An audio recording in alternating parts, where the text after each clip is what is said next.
Okay, good afternoon, everyone. We're now live on YouTube. Welcome to this meeting of the Northamptonshire Schools Forum. Unfortunately, we've received apologies from both the chair and vice chair today. Therefore, in order to proceed, we need to elect an acting chair for this meeting. Annabelle, I know you've indicated that you're happy to stand in today, so if I can just get everyone else to approve that, second that motion. Yep, seeing hands up, perfect. So yeah, Annabelle, I'll hand over to you. The first item, sorry, we have is apologies for absence quickly. Obviously, we've received apologies from James Burkett, Peter French, Catherine Murphy, and Paul Wheeler. So yeah, the next item is the minutes of the meeting held on the 14th of December. Okay, and I think at this point we just, again, I'm trying to remember what Yeah, no, so it's they just if someone read them and checked that they are, an accurate and true portrayal of the yeah. meeting. And has anyone got anything to raise, I suppose, in light of those minutes?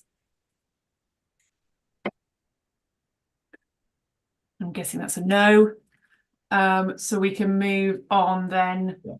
I think largely the next one is schools monitoring agenda. Yeah, so item 3 is schools monitoring and Salik Khan. So Salik. Thank you, Chair. Firstly, I would like to wish everybody a Happy New Year, and I'll be presenting the Schools Period 8 monitoring today. The paper that's gone to School Forum today is monitoring from April 23 to November 23, and it captures the actuals on a ERP ledger up to period 8 and the current forecast that we have received from the schools. We're still outstanding one school's budget plans as of period 8. That will be, I think, there'll be a paper brought in into the next forum to explain the reasons behind those. Table 2 highlights schools period 8 monitoring, and after you can see there are 4 schools that were identified previously that have a current deficit, and as of period 9. These have come in 2 weeks ago. There's 3 more schools that are facing challenges, which we have picked up as part of our monitoring. I just want to emphasize the importance of license deficits and the need for those. And I think we'll send a final request to all those schools that haven't submitted theirs. As of yet, only Meadowside has. And over the LA, there's been updates in terms of we have set up schools in financial difficulty panels. Of that, which will sit in the AD education and HR, and will take those requests as per the license deficit policy and take those from there. Once school has submitted the request for license deficit, they'll be able to they'll be legal in that sense, because at the moment, if you don't have a license deficit in place, you're operating illegally. And I would like to emphasize that once more. My recommendation for School Forum is to note the current year's budget position as of period 8, and to the next forum we'll bring the monitoring up to period 11, and that'll be in March. Is there any questions from anybody?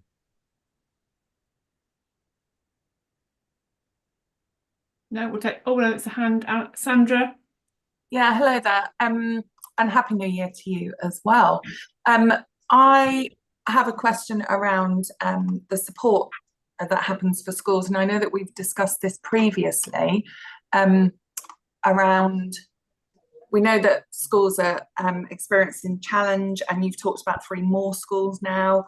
I think it might have been you who mentioned or kind of described what support is on offer for head teachers and bursars or heading in that direction.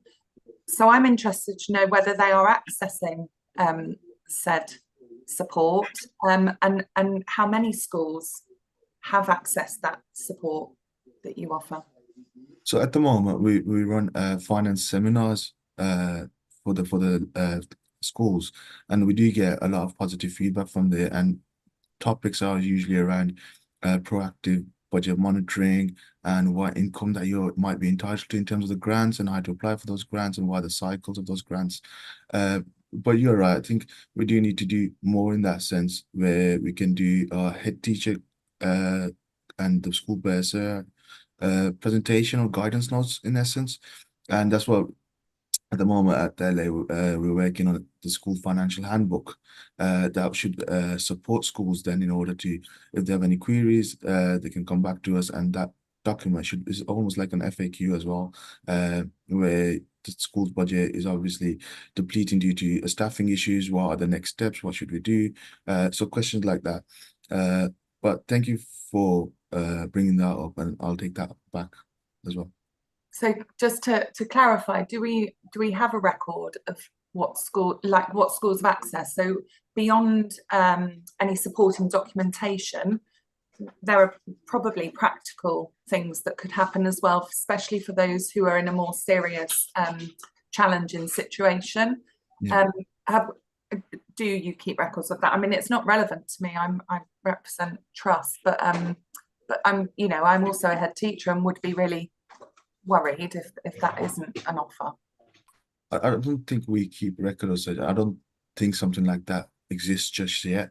But over the last few weeks, we're trying to create this schools in financially difficult panel. So where a school is in difficulty, they can actually approach the LA and say, these are the problems that we're having. This is the business case. And LA, the school improvement manager and the HR and the finance manager then can guide them closely. And I think that's a great idea, what you mentioned. We'll take that on board. Thank you. Any other questions or comments on this section before we move on? Robert. To follow on with what Sandra mentioned there, I'm not familiar with the local authorities school finance setting, but is a greater escalation?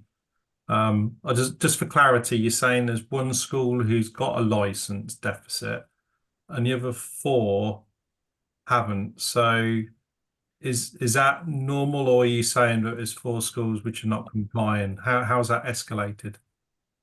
Yeah, so initially 4 schools were highlighted for a license deficit. We received 1 request, and that's been processed at the moment, and that's Meadowside. The other 3 schools, we've not received anything from them, despite a few emails that have been sent to them.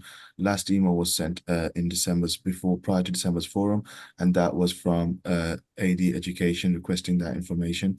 We still haven't had a response, and the next steps would be either for the DCS to send a final email with the potential challenges that might occur because of that, which is a notice of concern that might be issued out, withdrawal of delegation, because those schools in essence are operating illegally and they are not following the scheme for financing schools. So we are following that up in the background, because they do need to have those license deficits before 31st of March. Okay, thank you. Can I just ask a further, understanding the setting for local authority? For the table presented, it's going from 5.5 million at the beginning of the year to an expected 3.3 million at the end of March. Obviously there's 5 schools, a couple which have now in deficits during the year, but that sort of trend suggests that there's going to be greater pressures for the following year. What foresight have we got on what it looks like for next year for schools? I don't think we've forecasted just yet on the next financial year, but given the external pressures that we're facing in current climate with cost of living, I think they will deplete further. Okay, so yeah, it's like what Sandra says really about what we can do for supporting to manage that. And I think the point about whether people attend, I suppose one question is whether those schools are in deficit attend. Definitely. No, I'll bring that information back to the next forum with a further update around it. Great, thank you. Thanks, Robert. Any other questions before we move on? No. Okay, so next item is agenda item 4, the DSG budget update, and that is with Soraya, I believe. It is, yeah. Thank you, Chair. So I'm bringing this report to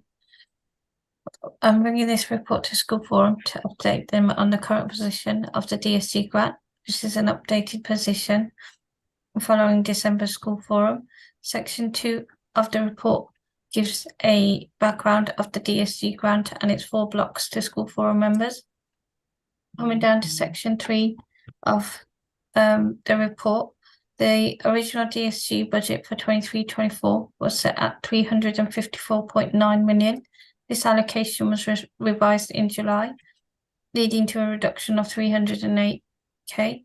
The reduction mainly comes from a decrease of 382k in the early years block due to lower participation numbers, and a slight increase of 74k in the high needs block. After recoupment, the net budget with NNC stands at 120.663 million.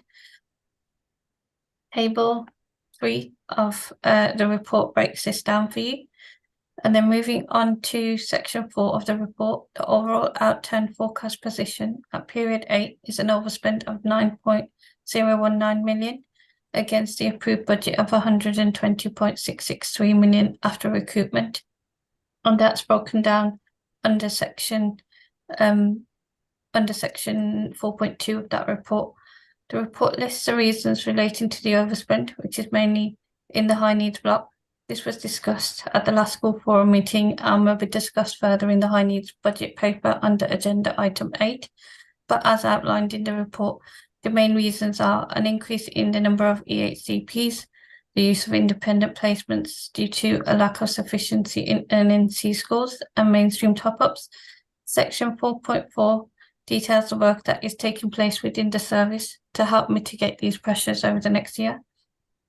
The DSC conditions of the grant set out that any local authority with an overall deficit on its DSC account at the end of the financial year will be required to present a DSC management plan to the DfE. So both finance officers and the service are working to produce this, and it will be presented to forum members at the next school forum meeting. Appendix A attached to this report breaks down the spend to cost centre level.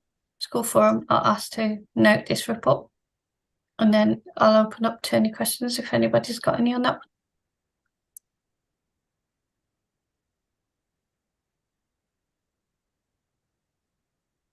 If there's no questions, then thank you, Soraya, and we'll move on to the next one, which is jump down. We are looking at dedicated schools grant settlement, which I think is also you. It is, yeah. So thank you. So this report sets out the 2024-25 DSG grant settlement. The DfE on the 19th of December 23 published Northamptonshire Council's DSG settlement for 24-25. The DSG allocation for 24-25 is 388.4 million, and this is broken down on the pie chart against 4 DSG blocks. Table A under section 2.2 gives you the 24-25 DSG settlement received against the 24-25 provisional NFF formula, provisional national funding formula, and the latest adjusted 23-24 DSG allocation. So you can see side by side how this has changed. For 24-25, the mainstream's additional grant has been rolled into the school's budget.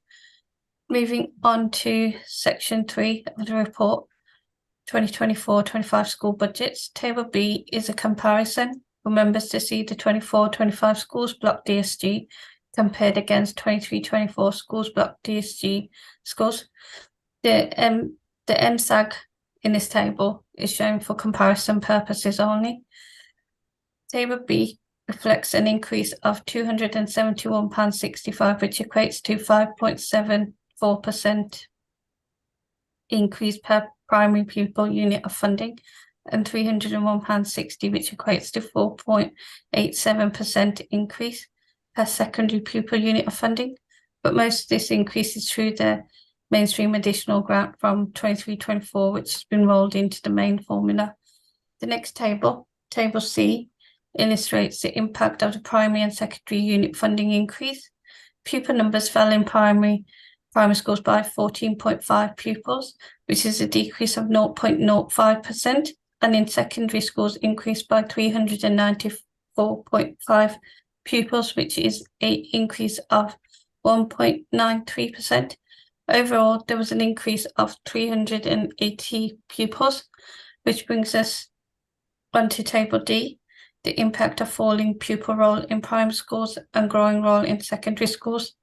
The overall increase in funding due to pupil numbers is 2.373 million, and that is broken down in that table for you.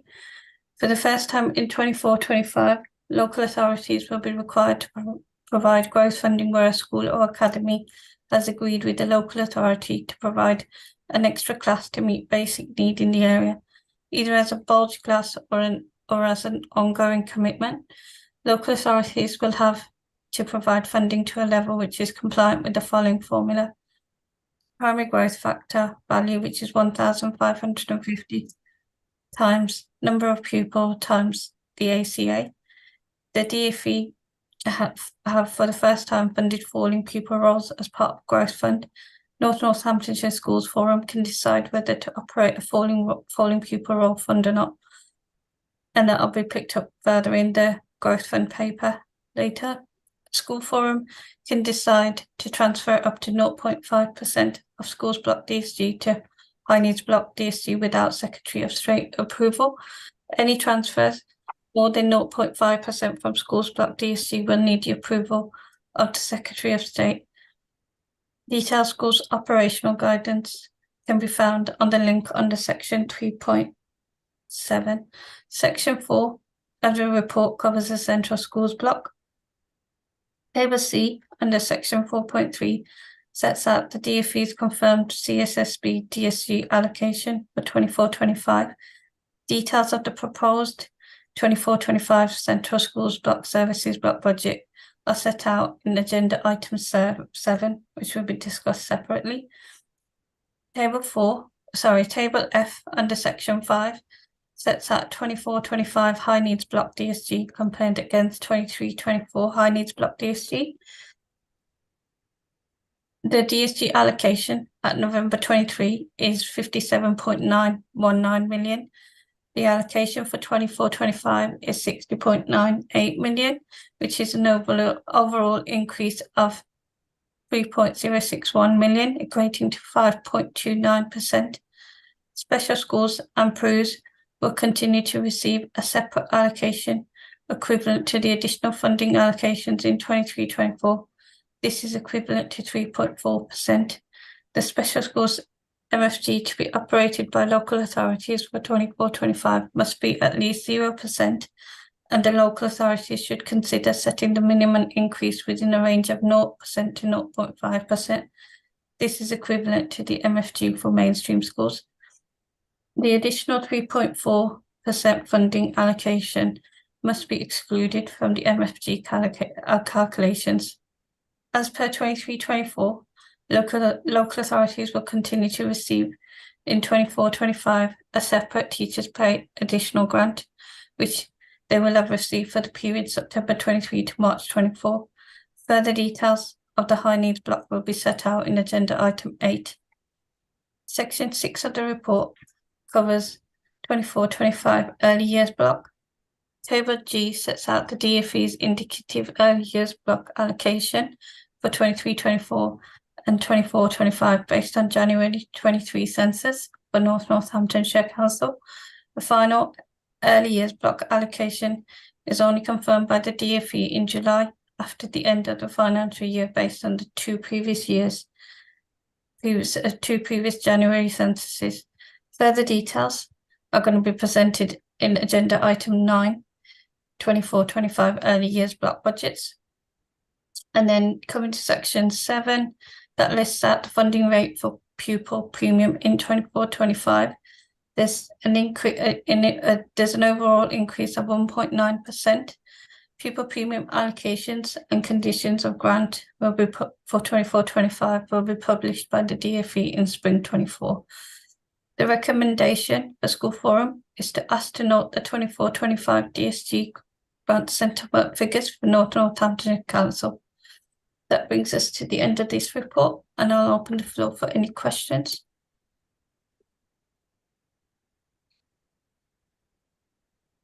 Rob, you have a question? Hear me? Yes, yeah. Okay, great. Thank you for all that detailed information, Soraya. It's appreciated. On tables B and C, which is the schools block DSG, and then the impact of unit funding increases. as you said on your report, you've included the MSAG, the Mainstream Schools Additional Grant, in there because it's been rolled into the formulas for 24-25.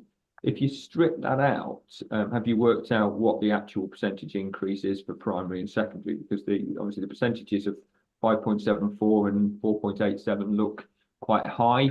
But actually, if you strip out the 9 million that was already there for primary MSAG and secondary MSAG, then I suspect that those percentages are a lot lower. And I think when I'm talking to colleagues who know I'm on the schools forum and they want to say what sort of increase per pupil unit are we getting, it probably is more likely, it's probably more accurate to give them the percentages that actually, the increase without the MSAG rolled into it.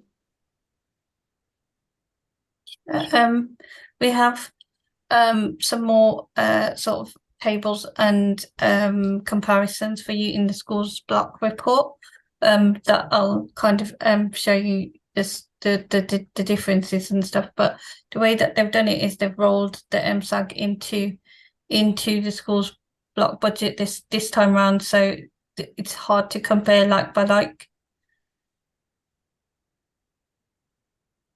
Okay. Any other questions or comments before we move on? No? Okay. Oh no, go on, Robert. Sorry, I was struggling to find a button. No, just a similar sort of question, really. Do the rates are they before any proposition of moving 0.5% to high needs? The rates, sorry, it's the rates for in table B and C. Is that Yeah, talking about the same table? Yeah. yeah. So this is all before the 0.5% transfer. Okay, thank you. Cheers. Okay. If there's no more questions, then we'll move on. Next section 6, schools block budgets. And I think that's you again, Soraya. Yeah, Yoki's going to help present this one for me, if that's okay, please. Thank you, Chair. I will do this. I will do this paper. So this report basically we're presenting the schools forum. It takes into account the DSG settlement that we received on the 19th of December. The mechanics of what we've how the way we've run the formula is very much the same as how we've run the estimated formula which we brought to schools forum back in November and in December. Basically, the way we've done this is we've received we received our settlement. We have adopted the national funding formula with ACA adjusted for Northamptonshire. We have set a minimum funding guarantee as agreed at the last schools forum at 0.5%, and cap gains at 0.5% and scale at 100% as presented to schools forum and agreed at schools forum in December. We've also transferred 0.5% from schools block to high needs block, and of which after that all remaining funding in the schools block will be allocated to the growth fund which sits in the schools block. Now schools forum also agreed to delegate 3.79 per pupil for trade union facilities time and £12.78 per pupil for school effectiveness and £22.48 for insurance for maintained primary and secondary schools. So basically this report sets out the proposed budget plan for formula and formula for 24-25 in the context of decisions already made by schools forum and the available funding back in December. The final decisions of the funding formula are for Northamptonshire's executive and council to determine in February 2024. The proposals they will consider are the ones which schools forum are looking at now, which have been developed over the last few meetings. This report seeks schools forum views on the final proposals before they're considered by executive and council. So if you look at paragraph 3, it sets out the schools block DSG allocation. Table A sets out what schools block DSG is against 23-24. Basically, this is the same table that you have seen in the schools fund, our DSG funding settlement and the schools block in the previous paper. As as we mentioned just now, you know, it's very difficult to compare like with like, because what the DFE have done is they have rolled in the mainstream school additional grant into the 24-25 allocations. But what we've tried to do in Table A is actually to try and mirror it of what the final total funding is that you're getting as, you know, as a schools block composition. So overall, we have actually gained, you know, 7.9 million. However, what this does mean is we have also had an increase in pupil numbers in our secondary sector, which, you know, drives a lot of, you know, this funding change as well. As you can see in Table B, you know, we have tried to, you know, disaggregate between whether it's a rate funding rate increase or whether it's a pupil number increase or decrease. So Table B and Table C actually highlights this. For the first time, local authorities are required to provide growth funding where a school and academy has agreed with local authority to provide an extra class to meet basic need in the area. And the minimum local authorities will have to provide funding to a level which is compliant with the following formula, which is the pupil growth factor value, which is £1,550 times the number of pupils adjusted by the area cost adjustment. For the first time also, the DFE have funded falling pupil roll as part of growth fund. However, Northamptonshire did not receive any falling pupil roll fund in 24-25, and although Northamptonshire can decide whether to operate a falling pupil roll fund, we are not proposing that you do for 24-25 because no funding has been received for that to date. Table D in paragraph 3.10 sets out how the DFE have calculated our growth funding. Now, clearly, this growth funding is not sufficient because if you take into account the increase in the pupil numbers that is happening in Northamptonshire, this is clearly an indication that, you know, there is a lack of sufficiency of places in Northamptonshire. So in paragraph 4, it explains how we set primary and secondary school budgets using the national funding formula factor values, which have been adjusted for Northamptonshire area cost adjustment. This is highlighted in Appendix A, all the funding factor values that we use. Now, in the APT, what we have had to do is we have to build in the new classes that is going to open at Stanton Cross Primary School and Weldon Village Academy in September 24. As a consequence, these new classes haven't been funded. We haven't really been funded for them because the pupils haven't arrived. So we have had to obviously take this into account when we build the school's funding formula. And as a consequence, you know, it is for every new class that opens, it is at a cost to the rest of Northamptonshire schools. So basically applying the decisions made in the December Schools Forum, that is to adopt the 24-25 ACA adjusted national funding formula factor values in setting the mainstream funding formula for schools and academies, and also applying the MFG of 0.5% for all schools, but capped at 0.5% and scale at 100%, transfer 0.5% to high needs block, and allocate the remainder to growth fund to address the growth and sufficiency issues in Northamptonshire. The minimum funding guarantee will ensure every Northamptonshire school and academy receives at least 0.5% increase. The proposed allocation to schools block funding is highlighted in Table E. So what you see on Table E is basically a breakdown of how the whole schools block have been allocated. The bulk of it obviously has gone into the schools funding formula for mainstream schools, which totals 283.559 million. Then the amount set aside for growth fund at 2.27 million, as well as 0.5% transfer to high needs block at 1.436 million, and an anomaly of £12,000, which relates to Tennyson Road infant school rates, which the DFE will claw back because it's closed. and that will give us a total of 287.227 million for the whole of schools block. Appendix B shows the comparison of how the national funding formula factor values have changed from 23-24 and the difference.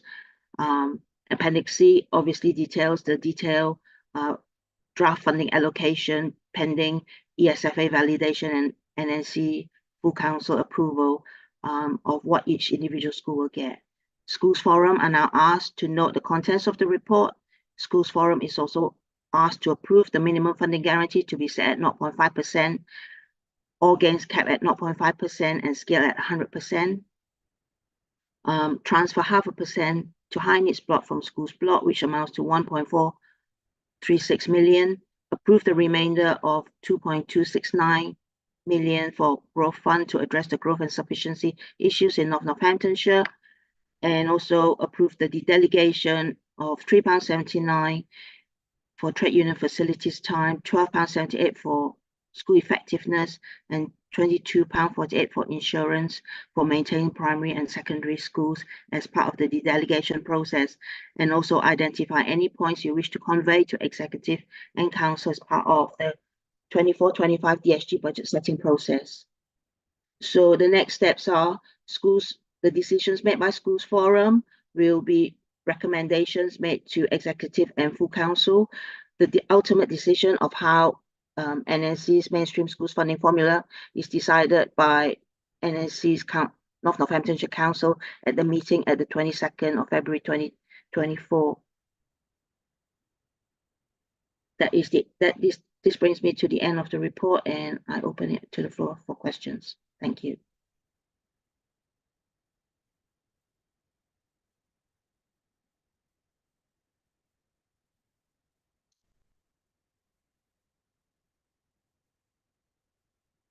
Yeah.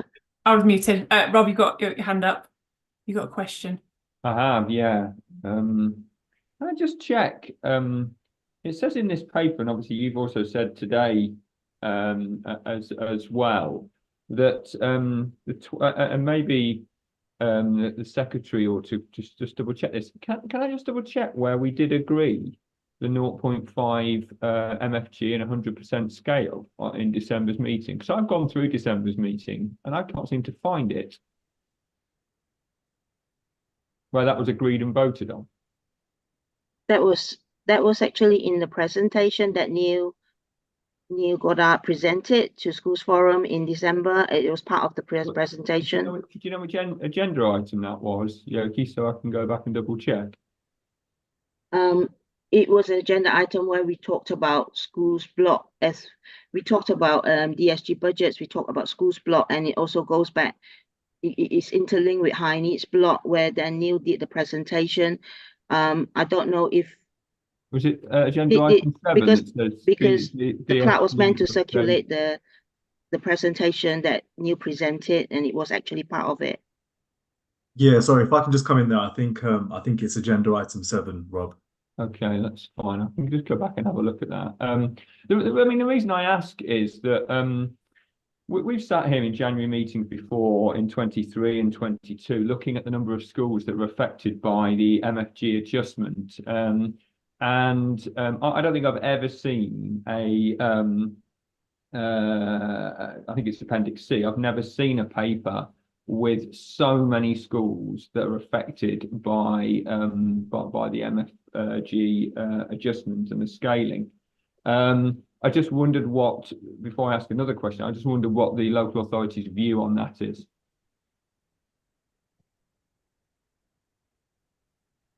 Neil, did you want to come in on this? Yeah, I'm happy to comment on that. Hi, Rob, and hello, everyone. Apologies, I'm sure you're aware, we are welcoming our colleagues from Ofsted in at the moment, and things are, as you can imagine, somewhat hectic, as I know you're all far too well aware of. So apologies for my late arrival at this meeting.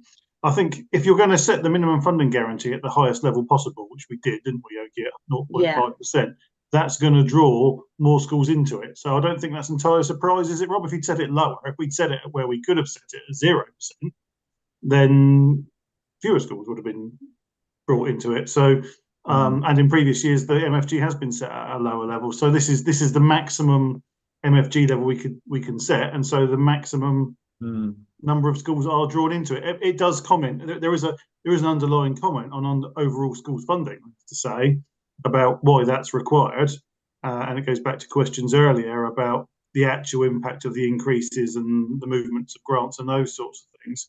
And equally, it is going to vary year on year due to people numbers and other things as well. So it's quite complex, but I do think, you know, through the decisions the forum did make, that does offer the maximum number of school support where it's appropriate. Excuse me. Okay. And I'll probably show my naivety here a little bit, but the MF again on Appendix C, the MFG adjustment shows a sort of adjustment of to schools that are subject to that clawback. An overall clawback of £3.04 million. And then the minimum per pupil funding to meet that funding level shows about £1.3 million additionally granted to those schools who are getting additional funding. Why aren't those two figures a bit closer to each other? Can I answer this? So basically, if you look at it, that in setting the school's funding formula, there are a number of mandatory requirements we need to meet, okay? One is the minimum per pupil level funding for both primary and secondary schools, which the DFE have actually set out in the APT. That is the very minimum each school will get for each pupil.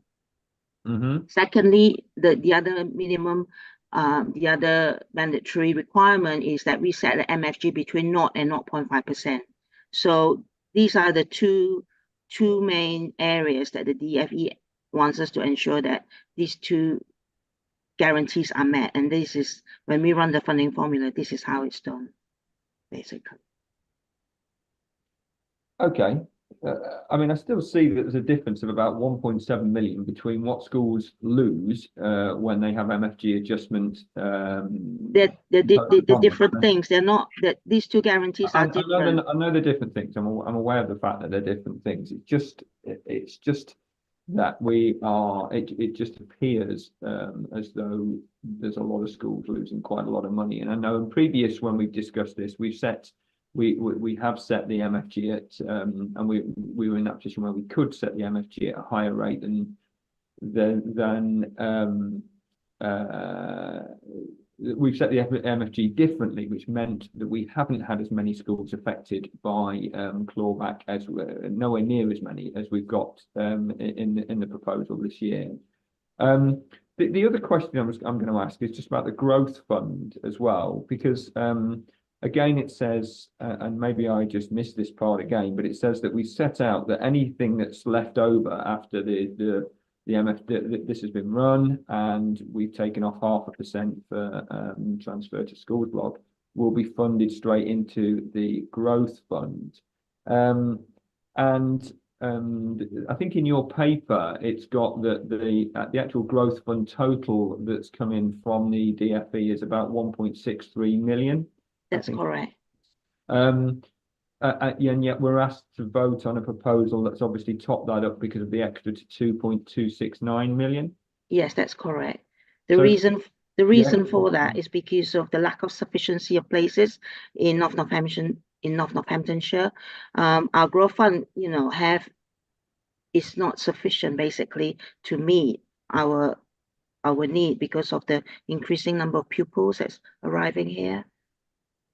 I understand that, and I'm aware of the place pressure that the authorities on. It's a difference of £700,000 or £600,000 or £700,000 between the two values.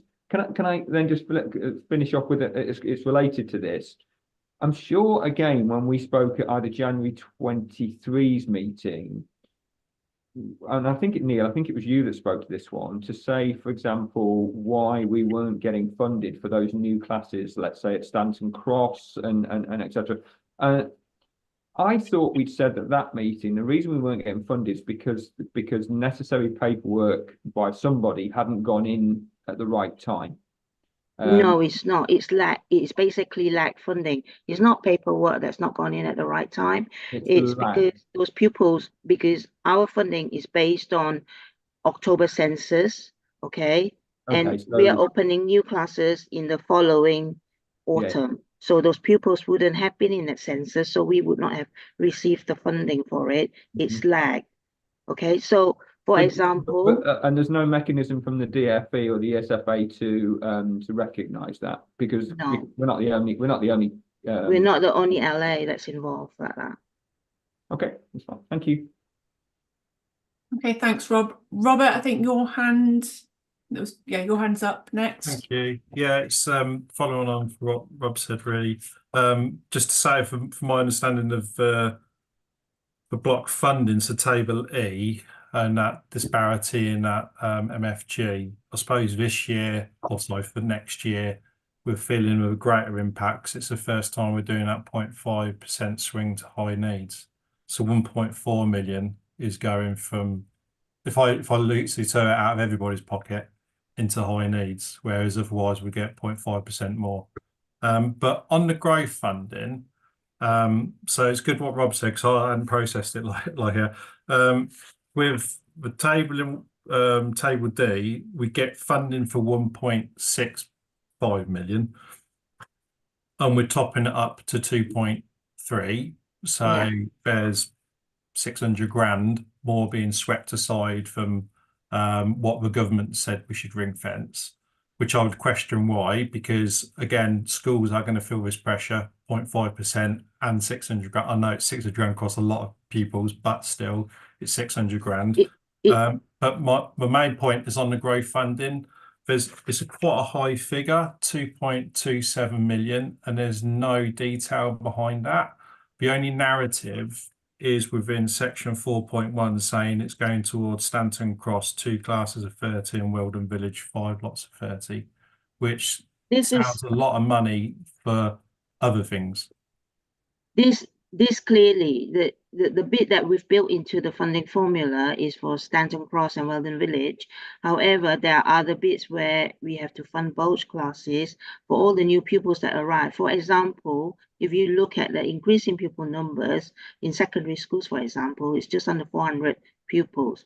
To create those places, when we ask schools to take on, certain children, the school will say, what will we get in exchange for taking on these children? So we will have to pay out, growth funding to these schools. It's what we call explicit growth funding, which is not built into our funding formula because these are over and above of pupils arriving. Now, we don't know at this stage how many that will arrive, but from this, we can see that our numbers are clearly increasing, and we need that extra funding in order to meet sufficiency of places. What we receive from the DFE and the SFA is actually lag is based on lag numbers. It compares the last 2 census, so it doesn't take into account the future. When we build the budget, we look into the future. It's basically trying to forecast and project what it will look like come next autumn. Whereas what the DFE give us is actually based on actuals, bums on seats. So at the moment, they fund us, but they fund us lagged, and in the interim, we haven't got sufficient financially. We haven't got sufficient, resources in order to fund these things. You get what I'm saying? That's why we're topping it up. I appreciate that, and I think greater detail would make it clearer. It's a big number, 2.3 million, and I raise this, and I get the picture going forward and bulge years. I suppose by definition, bulge means it's a one-off. So with that in mind, and this is why I just don't know the figures, it's just going off 4.1. It feels quite a relatively small number for new school setup compared to bulge years. So that new school setup could well be within the affordability of what the DFE are giving within growth funding. But we don't know because I haven't got the detail to see that. But from and I appreciate it's within agenda item 10, but it'd be nice maybe to look backwards and see how that growth funding was spent this year, because number 2.1 of agenda item 10 relatively talks about 626 grand being spent on, I think it's bulge years or growth funding, and that's nowhere near 2.3 million. And again, So- last year we only set a budget of 300k from growth, and obviously that would have been well and overspent. No, I appreciate that, and I think I appreciate this. I'm only saying this because I haven't got the detail to see how it aligns with schools and how it's administered. But the information on Agenda 10 seems quite fluid around bulge years and how it could be used compared to new schools and setup costs for brand new open schools, where actually I don't think the 1,500 a touch for sides for growth funding to help open that school. So it'd just be, and 300 grand last year, 2.3 million this year. It feels a little bit like we're paying for it this year because of last year. And I just want to know, I'd like to understand, should we expect to see 1.6 million every year taken out of our budget, or is it going to settle down, if that makes sense? Because it's obviously above what we've been funded by the DFE. I know formulas don't work perfectly, but they've said 1.6 million. We're topping up to 2.3. So I've got my school hat on now, and I'm saying, why are we topping it up? Why can't we distribute that across all the schools? And I suppose it's for detail. We analyse high needs, 9 million. We do a lot of analysis, but we've not got much at all on 2.3 million. Can I respond briefly, Chair? I hope that's all right. Coming Yeah. in, Rob, thank you for your question. Yoki, thank you for explaining it in so much detail. I understand the position, Rob. I think the concern is here we've got ongoing significant pressure, particularly in secondary. We are going to create places, and this year we did overspend, as we spoke about the growth fund, and we want to be sure that we're able to meet the costs of growth going forward. As you would expect, schools that take bulge years or other expansions expect that to be funded, and we would want to do so appropriately. It is a big increase. It's important to say that in doing this, it doesn't take it out of the DSG or anything. It still sits within the broader envelope. This is us setting a budget at the start of the year as to how much we think we're going to spend in these areas, and we have to be cautious because, as you know, we've got significant pressures in high needs block, and we'll talk about that in a minute. We've got significant uncertainty in early years block because of the move to the 2-year-old funding and everything that goes with that. So the position of the DSG overall is less stable than it has been historically, and we need to try and avoid adding to the pressure through the overspend by under budgeting this year, adding that to the deficit, and the deficit rolling forward again for next year. So I think we can monitor this through, and what we can commit to you is that as the year progresses, we come back with an update on the growth fund, so that this is where this money is being allocated to. So you can see the progress of that over time. But at this stage, as I say, it's an honest interpretation from the local authority of what might be required to meet the future needs. If, and it's quite a big if, isn't it? We can find schools that are able to take those bulge years. But at the rate that we're processing in-year admissions, we have to be able to. Bottom line is we have to be able to offer school places, and that's getting harder and harder. And in some parts of the area, and some of you will be very well aware of this, secondary in Corby, for example, there are no places, and we're having to transport kids. That costs a lot of money. It's not ideal. We want children to be educated as close to home as they can. So there's an awful lot that goes into it, and I know it's a big change from last year, and I accept that entirely. But perhaps the best we can do for today is commit to say we'll monitor that throughout the year, and you can see the progress of it, and that will give more detail and more reassurance as we see that being allocated to schools, because that's what it's there for. It's not for anything else. It's there to be allocated to schools as it's required to do so. So, and I think we'd agree that that's the right thing to do, and we're only able to do that because we've already put in place, a more generous is not really the right word, is it? A higher level of MFG. I just don't think it's generous at all. But the maximum level of MFG that the government will allow us to do and passported other funding to school, and we've still been able to do the transfer into high needs block, as you say, which is we didn't do this year for the reasons that we've been through previously, and create a growth fund that we think is appropriate. So, all those things come together and leave us in the position we are. So, like I say, I absolutely recognise the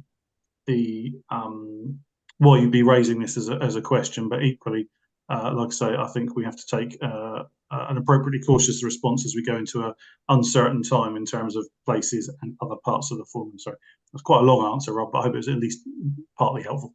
No, it is. Thank you. I'm just trying to, I think, like others like Rob, are trying to reconcile between the rates of, say, 5.79% increase on factors and realistically what we're going to see. I say we as in generally in schools and going forward. But no, thank you. Okay, thanks, Robert. Sandra, your hand's up as well. Yeah, it is. Thanks. And thanks, Neil, and the questions before me, because it has really helped me understand and recognise, as I know it's complicated, but actually putting it in those terms has been really useful. My question is really kind of like, where do we place with regards as a local authority in terms of growth and the change, and for how many years?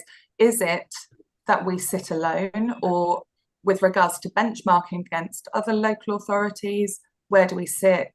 So therefore, I suppose, we know that pressure in education is real. We're all feeling it. Is it just Northants?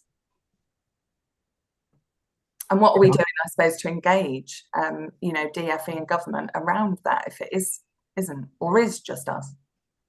I think, again, that's me, Yoki, if that's okay. Don't mind me jumping in.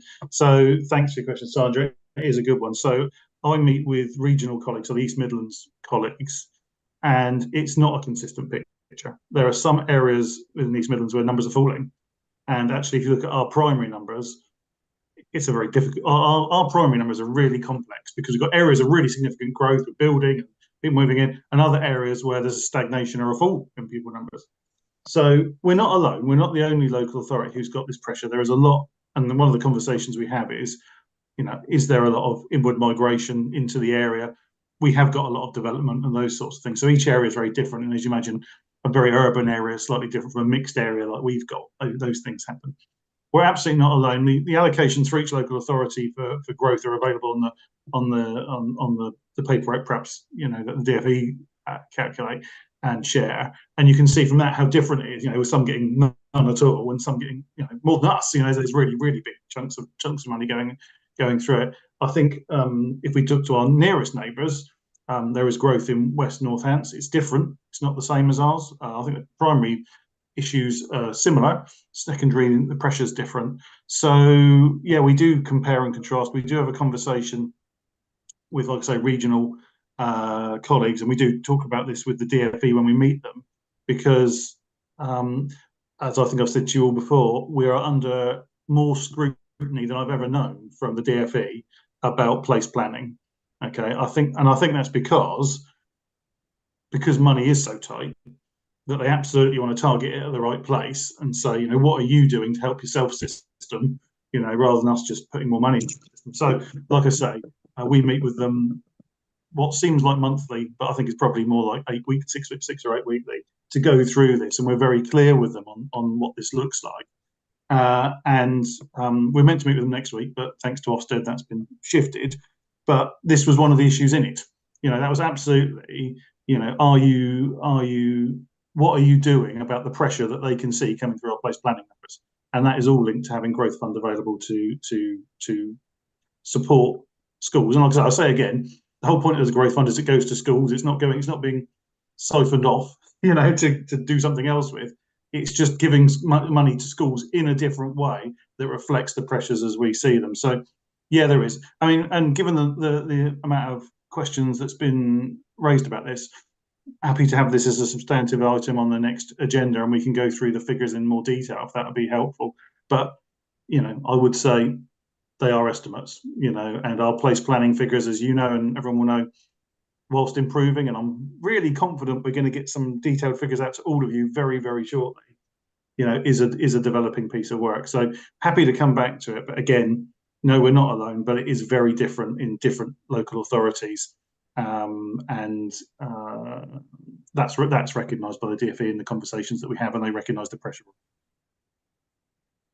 Yeah, but I suppose, sorry to just carry on as well, I suppose it's the lag funding, the nature of that, and growth, and that knock-on implication to the wider funding of schools, in terms of what happens in the classroom when you are unable to fund a growing role.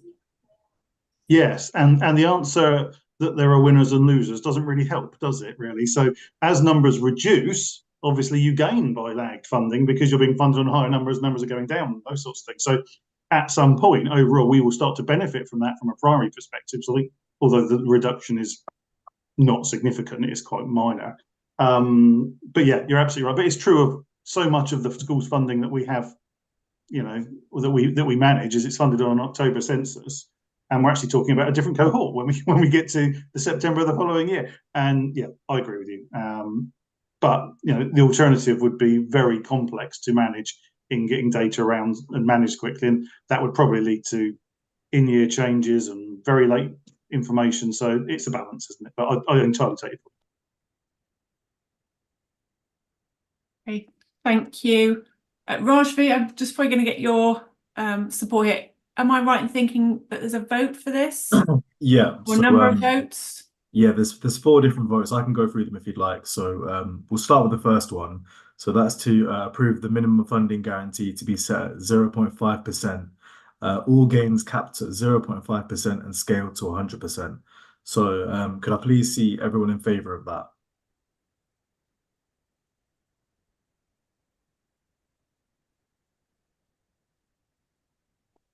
Yeah, okay. Now could I see all those against, please? Okay, and any abstentions? Okay, yeah, I don't perfect. understand it and I haven't had enough time to read it. Okay, thank you, Angela. I'll make a note of that.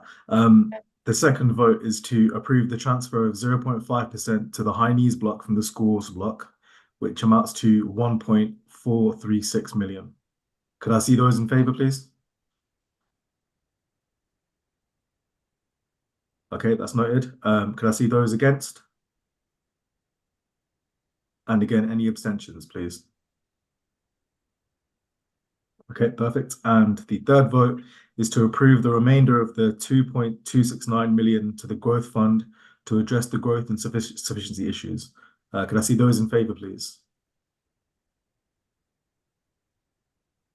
Okay, those against, look at those against, please. And any abstentions?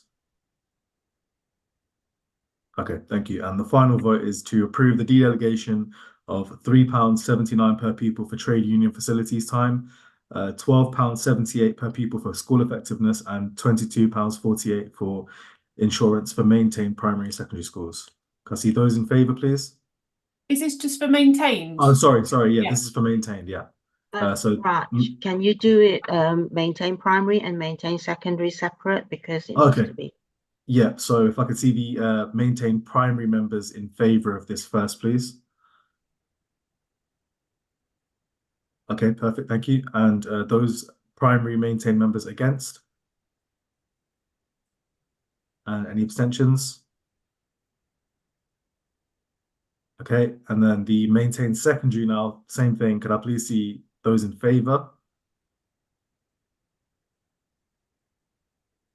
Those against?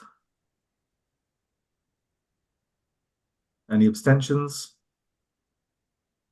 I think the primary maintained secondary member actually isn't on the call right now, so it's just for the secondary, maintained members not on the call. So I think that was just primary members. But yeah, that's all the votes now. Okay, thank you. I'm taking we're going to move on to the next section now, section 7, the central school services block budgets. And I think, is that Soraya again? No, I'm doing this paper as well. Okay.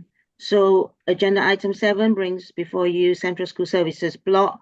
Basically, we've discussed this back in the November and December meeting again. What this paper has done is basically refresh it with the DSG settlement that was released on the 19th of December. So in total, we have a total of 3.008 million for Central School Services block in 24-25, of which 1.928 is for funding for ongoing duties and 1.151 million is for funding for historical commitments. As was raised at the last schools forum, the reduction in funding for historical commitments is 20% year on year by the DFE. This is actually out of our control. What this in effect have meant was that what we can contribute to funding for historical commitments, going forward is very much reduced, and the budget that we have had to cut is the combined services expenditure budget, which the elements of which you can see in table 3. The bulk of it is actually spent on school standards and effectiveness. Going forward, we as Schools Forum need to understand how we're going to, are we going to continue with this, combined services budget? If we do, how are we proposing to fund it? If not, do we just totally disregard this budget altogether and cease to fund it? Because this ongoing 20% reduction by the ESFA is ongoing. They will reconsider it once it applies to just the premature retirement cost that was historic, which dates up to, which is pre-2013. If our costs are still higher than than what they're funding us, then we can make a business case to the DFE to reconsider our historical commitment funding for CSSB. But apart from that, everything else will have to go. In this paper, what it also sets out was our ongoing responsibilities for Northamptonshire Council. In table 2, it sets out, the proposed budget for admissions, for Schools Forum, for national copyright licenses, for statutory and regulatory duties, and the small element of teachers' pay and pension grant for teachers' pen, centrally retained teachers we have in Northamptonshire. Basically, what I'm asking Schools Forum to do is to actually, agree, the central expenditure for the proposed 24-25 budget, and so that we can proceed with our budget setting process. Thank you.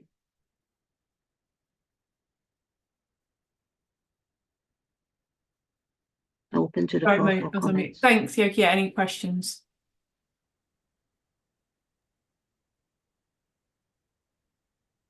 James? Yeah, thank you for that. I could be asking a really stupid question here, but obviously, that's quite a significant reduction in school standards and effectiveness. It was my understanding, I've only been in the local authority for about 5 years, came from another local authority. It was the financial difficulties that the local authority had faced and the reduction of school effectiveness that caused a lot of schools to academise, is my understanding. Initially, probably about 5 or 6 years ago. Are we running the risk of forcing the sort of last remaining maintained schools into academisation if there's a reduction in service that comes from the reduction of expenditure, I suppose? I don't know what the answer is, and I'm not sure if anyone has the answer, but I suppose it's just a worry to consider. I think that's probably me again. Is it Yoki? Is that right? Yeah, it is, Neil, please. Yeah, okay. So we are working hard to protect the services we deliver through school effectiveness. And for next year, I have, through the council, looked for additional council money to support the services that we deliver, so that we can have a planned approach to this going forward. Because clearly, the direction of travel, as you've heard from the central services block, and Yoki set out really clearly, it is clear, and we need to be managing that as we go forward. So what I'm saying is, for the next, and the next financial year, I'm not looking to reduce capacity within the school effectiveness team and continuing to provide services we currently provide. But for September 2025, and in between here and setting the budget for then, we will need a conversation about what that looks like. Okay, I'm particularly keen to support the school effectiveness team because, in my view, they do more than simply school effectiveness in its purest sense. They are, because we haven't got strongly developed early help services and other things, they actually work more broadly than simply with maintained schools to look at standards and those sorts of things. And hopefully you've seen that, and that's helpful to everybody. But like I say, there is a time, and now is it moving forward, to redefine that. And once again, if I go back to my regional colleagues that I go and speak to, many of them have a school effectiveness service of one person, whether they've got maintained schools or not. The service offer they provide is very small and based around commissioning and those sorts of things, sharing of best practice and those sort of things, rather than delivery and support on an ongoing basis. So yeah, there is a significant change nationally in what school effectiveness will be able to be offered, unless we go to a charged model, which is another one of those options that would come forward. But to give you reassurance for the next year, James, I'm looking to support and protect that for that period of time, so we can have a more informed conversation about how Jo and her team can continue to support, or what the future of maintained schools is. And if there is an election in the coming year, perhaps there'll be more guidance on that, because as you'll all be aware, the schools paper the government published came and went, which had local authority maps and all those sorts of things on it. So I think there's a bit of a reset nationally as well about what the view about academisation, local authorities' role in education, those things are. So hopefully we can have a more informed discussion about that going forward. But I entirely recognise what you're saying. And the DfE saying, well, you can ask schools to de-delegate more, is not terribly helpful, because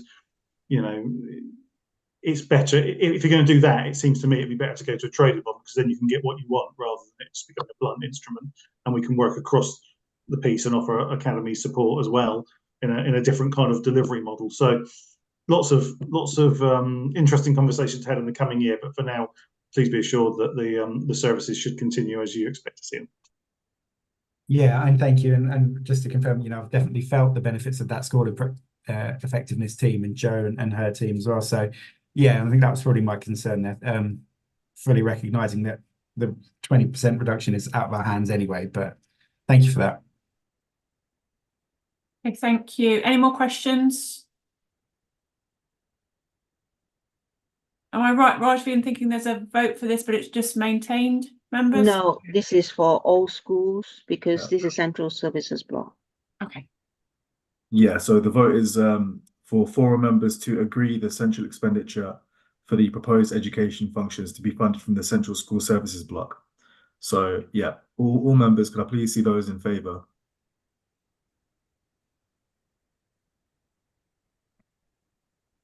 Okay, noted. Can I see those against? And any abstentions, please? Okay, thank you.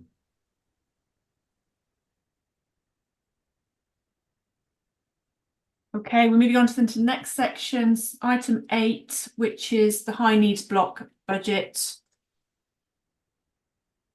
Is that you, Neil? It is. Hello, thank you very much. So this is very much a follow-on from the rather lengthy presentation that we gave at the last meeting in terms of the high needs block budget for next year, and setting the high needs block budget for next year. Okay, and we're in a new world. Okay, because for the first time we are setting a deficit budget. Okay, so for this year we set a balanced budget, and you might say, how did that happen given how overspent we are?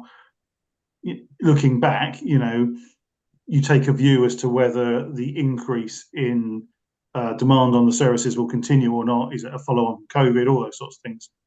And I think I said to you last time that pre-COVID we'd have got 20 to 30 requests for statutory assessment a month. Since COVID, we've got between 70 and 80 requests for statutory assessment a month.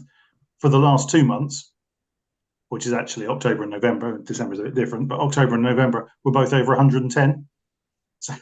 So we've moved from, say, worst case 30 to 110 applications in a month, and that is just pouring pressure onto the high needs block budget. In meeting with the Ofsted inspectors, this morning we set out the context. We had a half-hour meeting to set out the context, and one of the things in there was, how many additional EHCPs there are in schools than there were in 2020, which for some reason is the baseline. It's something like 526, I think, was the number. But at an average cost, that's an extra almost £7 million worth of expenditure just on growth in the HCPs in schools. And then outside of that, there's all those other things that we've put in place. So, like I say, this is a different position. So last year we came with a balanced budget. We came with a budget that we were going to try and balance. Retrospectively, that was optimistic. This year we're being extremely realistic about where we are. Just to highlight a couple of things that have changed since last time, both of which are in the wrong direction, as you would imagine these things generally are. One issue that's been identified, and schools have raised this with us, a number of schools have raised this with us, is we know we've got children in mainstream schools with an EHCP that doesn't name the school, it just says mainstream. Okay, and those schools haven't been getting any funding because they're not named on the EHCP, which clearly is morally and financially not really the place we want to be. And so that should be being addressed between here and the start of next financial year. So the next couple of months, that should be addressed. So if personalising this to your school, if you've got a child in your school with an EHCP that says that names mainstream but not your school, and you haven't been receiving funding for that up till now, that should be fixed in next year. But obviously that costs money. The cost of that, something £360,000 a year at the moment. So that gives you an idea of one growth item. What I should say on that is there are another group of children who are in mainstream school but with a different type of provision name. So they're in mainstream but with special named. That's a different issue, one we need to think about as well. But that is supported through a different route, so we can come back to that one. But like I say, there is this first group which are very clearly wrong and we need to address. So that's one thing that we've done. The other things that we've done is to look more carefully at the demand for AP and how we're going to meet that demand. And the cost of that has therefore increased. Our access to good quality AP provision is extremely limited, you'll be aware. And we're having to look at alternative routes for alternative provision, if you see what I mean. And some of that does require home tuition and the continuation of that, which is not something we'd want to put in place, but we have to be realistic. And the whole point of the budget this year is to be as realistic as we can and set that out as closely as we can. So the current position is that we are estimating that we will be setting a deficit budget for 24-25 within the high needs block of 9.1 million, which is then offset by the transfer from schools block of 1.4 million, giving us an overall deficit of 7.7 million next year. Okay, which is obviously not a position we want to be in, but that's where we are. Taken together with the deficit in this year that you've already heard about in this meeting, about 9.4 million, I'm rounding the figures, we end up with an accumulated deficit at the end of 24-25 of about 17 million in the high needs block, which is clearly unsustainable.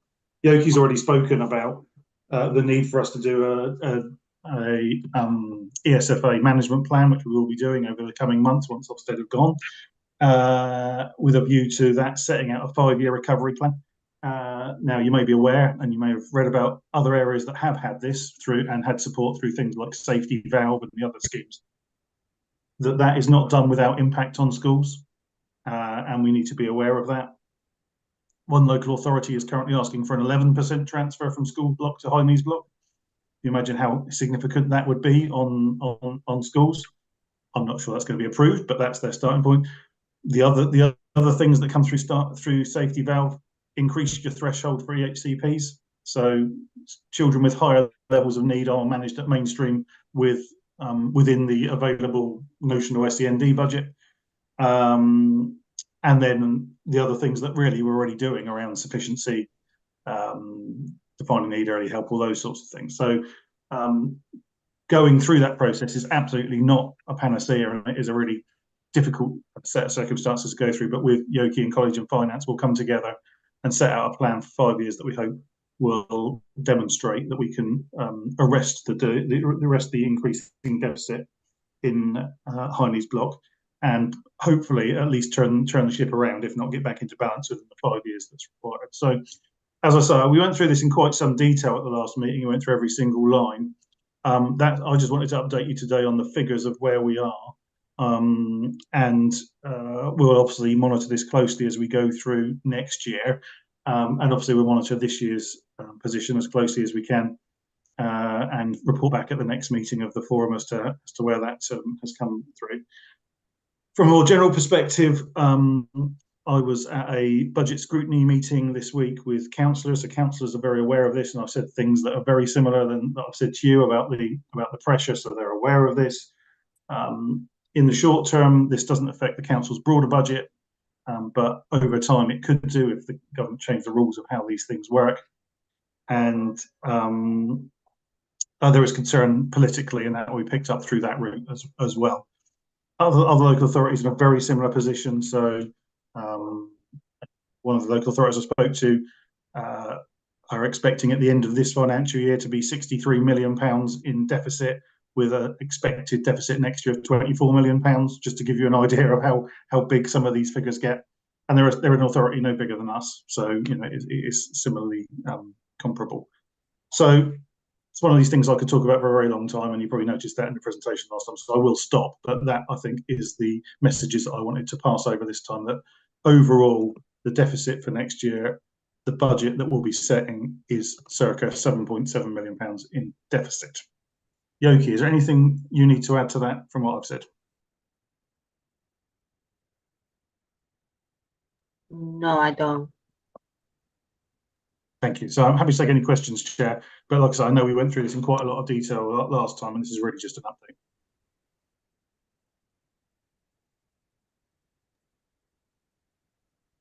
While people are thinking, can I just ask, Raj, did we share a paper on this? I was going to share the summary. Yeah, we did. Yeah. Okay, so you've seen the summary. So I'm talking to something that you've seen. We will share an updated one if things move on, but I'm glad you've seen the summary. Apologies. Rob. Yeah, briefly, Neil. Thanks again. Obviously, as you say, we did go through in a lot of detail at the last meeting. A couple of points. One is, when I just look between the paperwork that we got at the December meeting, the paperwork we've had for this meeting, obviously we've gone from and you were up front and said you thought this was going to end up more like about 9 to 10 million than it was 6 million that we were looking at in December, and such as you know, that's come to fruition.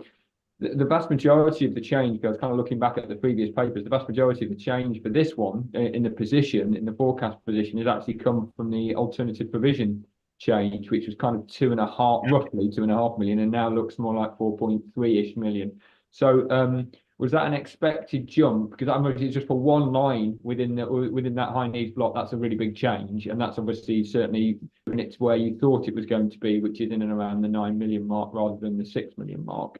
Was that expected, that it would pretty much come from the AP line? So yeah, this goes back to what I was saying about being realistic. Clearly, our AP services are not working for us in the way we would like them to at the moment. Okay, which is not to say we don't have access to good AP. There are some great AP services out there and lots of things happening, but the capacity and the focus of that, if we think about the green paper about that being a support back into mainstream, that revolving door is not working. We're not getting children back out of AP back into mainstream. Children are going into AP and either staying there, which of course shouldn't happen, but does, or going straightly off to special provision. Okay, so if the child needs a special provision, they could go straight to special provision. They don't really need to go through AP. So clearly we're not identifying needs early enough, and we need to do more about that. The other issue is around capacity, in that we don't have any AP provision, and that AP that we do have, certainly the significant APs that we do have, if we talk about CE and Spires, are inadequate. Okay, and so we are meeting with those providers fortnightly to do a safeguarding and progress check on every single pupil, and which is hugely time consuming and costly, as you can imagine, for us to manage that. So AP is not working for us. This is one of those areas where I think if we get it right, actually the budget can be reduced. Okay, I think the HCP budget's more difficult than that because the flow is still coming, and early help is going to take longer to impact on that, to slow the flow and then turn that around. I think we can make a difference in AP, and Imtiaz and the team are doing a lot of work on this around groups of secondary schools coming together to support AP, about working with Discovery Trust from Leicestershire to come into the area and set up a provision. We are still awaiting the outcome of our bid for the DFE for AP provision, which, as you may remember, they promised us in the autumn. Yeah. So the definition of the autumn continues to extend. We're now in autumnal January, it would appear. And I do talk to them about every time I see it. So there are lots of things in train here, and I think that's one of the areas we can really focus on to get a much better outcome, because a lot of that 4 million you've spoken about is supporting, you know, somewhere between, I don't know, 3 and 5 hours of personal individual tuition a day for some kids, which is not what we want to be providing at all. But there's nowhere else for them to go at this point in time, which is really not an acceptable position to be in. Thank you, Neil. My other question, which is related to this, is related to the deficit, because again, I read when I read through page 18, which is item 5.1 to 5.6, and it's about managing DSG deficits. The limitations around that in terms of supporting you with the 5-year plan that you've talked around, the limitations are quite tight, really, aren't they? In terms of what is actually the levers that you can pull to support you as you plan to, as we all plan actually, to be able to resolve that what we now is a sort of potentially a growing deficit. And those levers really are, as far as I can see, and this is where I'd like you to sort of say, yes, I'm right, or no, I'm wrong. The levers really just our school budgets, as far as I can see. Is that correct, or are there other levers that can be pulled in terms of deficit recovery plans? So there's the strategic plan, okay, which so it's a 5-year plan, and there are things that we can do. So those authorities which have done something about this position, shall we say, it takes a good 5 years to work. And what they've done is invested heavily in early help and other services, which has slowed the flow of the HCPs into the system. So that's a lever we can pull. We can not just simply shift responsibility for higher levels of SEND onto schools, but intervene early to stop those needs escalating and working. It has to be in partnership with schools, but absolutely, of course it does, to then reduce the call on the HCP budget. We've got issues around sufficiency, so that's definitely a lever we can pull. So we are having to, like I say, put in place individual tuition, fund independent providers at 80,000. The average is now about approaching £80,000 a place per year for an independent provision. You know, we are having to take those. And I think we had 21 more of those last year. And you can imagine at 80,000 quid, that's, you know, you can do the calculation. That's a lot. So yeah, we can deal with sufficiency. We can deal with early help. We can support schools to be inclusive as possible. That's another lever. And we can get our processes as effective as possible. So those are the underpinning things in the 4 areas that I think we can work in. Beyond that, and if we're looking at shifting money around, the only way we can shift money around is, as you say, with schools' budgets. And that comes back to what I was saying about the safety valve scheme, where the councils that are in it are being encouraged, is probably not the strongest word I could use, you know, required to raise the drawbridge and say, actually, we're going to raise the threshold at which we pay EHCPs. We're going to pay less per EHCP, and that is going to help us manage the budget, which is clearly not what we want to be doing at all. We want a better link between the funding and the needs rather than a less strong link between those things. But I guess the answer to your question is short term, yes, there's not much you can do other than shift money around. Slightly longer term, medium to long term, there are things that you can do that make a difference. And like I say, the quickest and most effective of those would be get some sufficiency around AP and sufficiency around special schools, if we can make that happen. Thank you. Any other questions? If not, we will move on. Section 9, early years block budget. I think that's Kelly. Is that right? Thank you, Chair. So today I bring to you the updated report from the December report that we brought to you. This one has a slight change to our hourly rates. That is based on consultation, feedback, and the introduction of the brand new statutory duty we had on January 2nd. So the hourly rates that I'm about to give you are proposed and will require a vote, please, Chair. So as of the 1st of April this year, the rates are as follows. Under 2-year-olds, which is the new rate that comes in from the 1st of April for children who are under 2 of working families, that's £9.60 an hour. Under 2 working parents also get deprivation supplement, so that's 31p per hour. Then for schools and academies, we've got TPPG at 5p an hour. Early years pupil premium at 68p an hour, and the Disability Access Fund is £910 per child per year. 2-year-old disadvantage, this is where there's a slight change. So previously 2-year-old disadvantage was a flat rate. Then it changed to being part of the funding formula. Well, from the 1st of April, they're now the DFE are now including a deprivation rate, an EYPP rate, and a TPPG rate, which we haven't had before. So from the 1st of April, 2-year-old disadvantage will be £6.86, the deprivation rate at 31 pence, TPPG at 5 pence per hour, early years pupil premium at 68p an hour, and Disability Access Fund at 910. Let me just double check I have this in the right. Yeah. So then we have 2-year-old working families. This is the new funding that comes in from the 1st of April, where children who are 2 years of age belonging to working families could be entitled to up to 15 hours. The rates for that for the first time are £6.86, in line with the disadvantaged 2-year-old rate, 31 pence for deprivation, 5 pence for TPPG for schools and academies, 68 pence for early years pupil premium, and £910 for Disability Access Fund. And the 3 and 4-year-old rate, which isn't new to us, we've had 3 and 4-year-olds for quite some time, and 2017 saw the inclusion of 30 hours. The new funding stream that we have starting from the 1st of April for 2-year-olds, by September 2025, that will also be 30 hours too.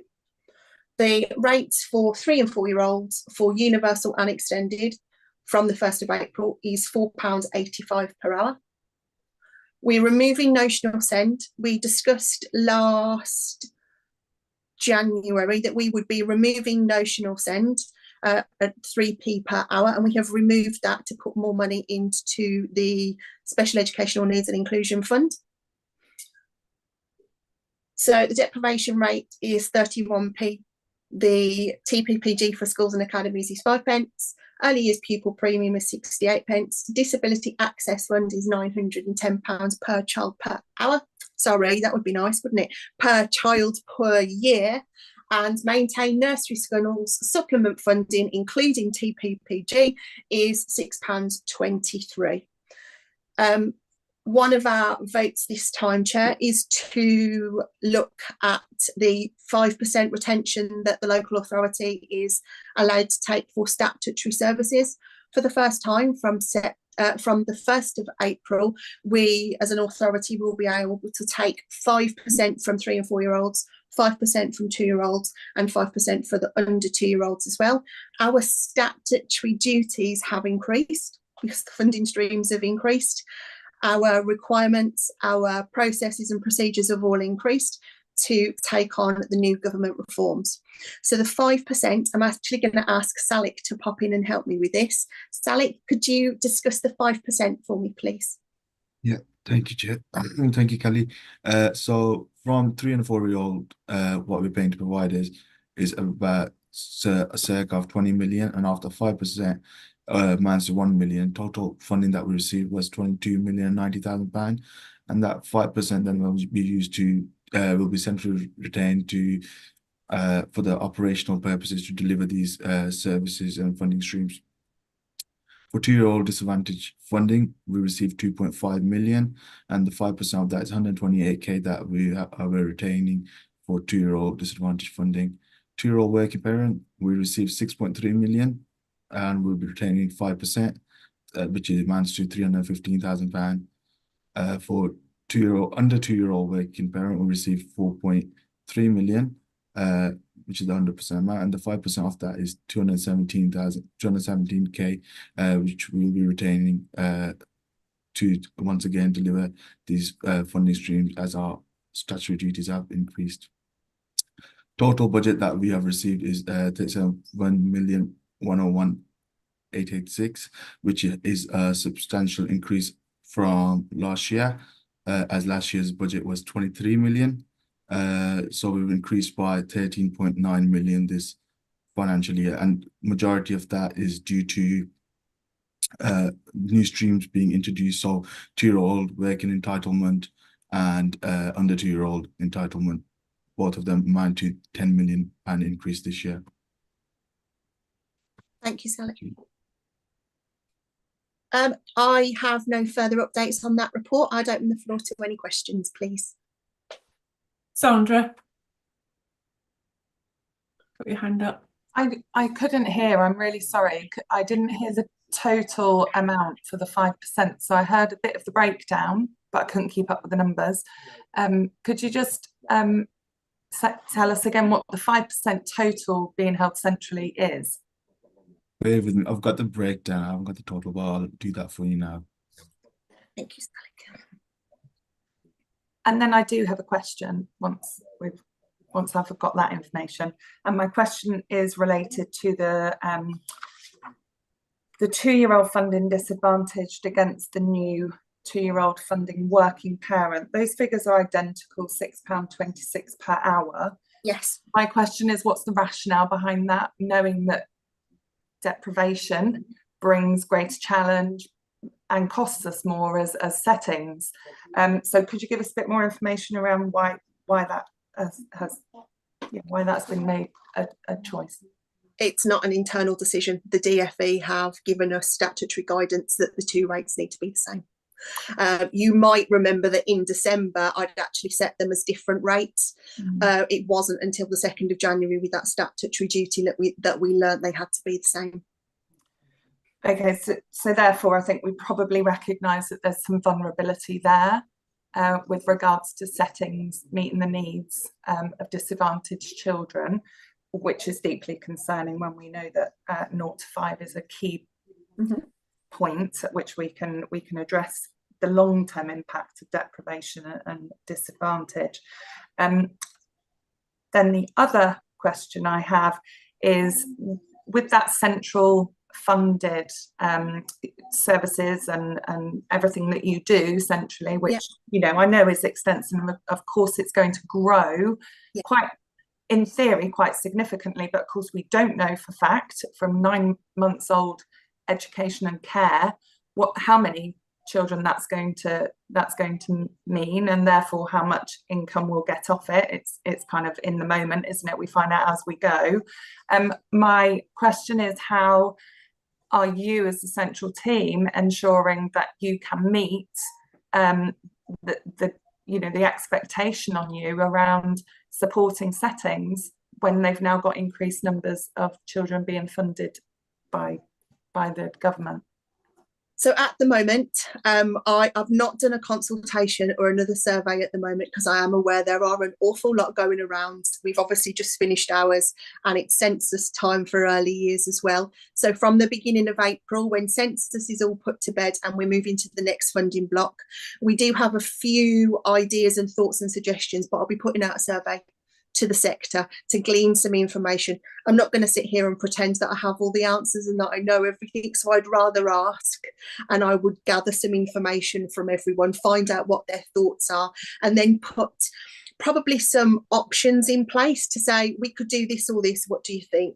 Or we've got several options, what do you think is the best way forward? And then I'll take it to our senior leadership team for final sign off, or possibly forum.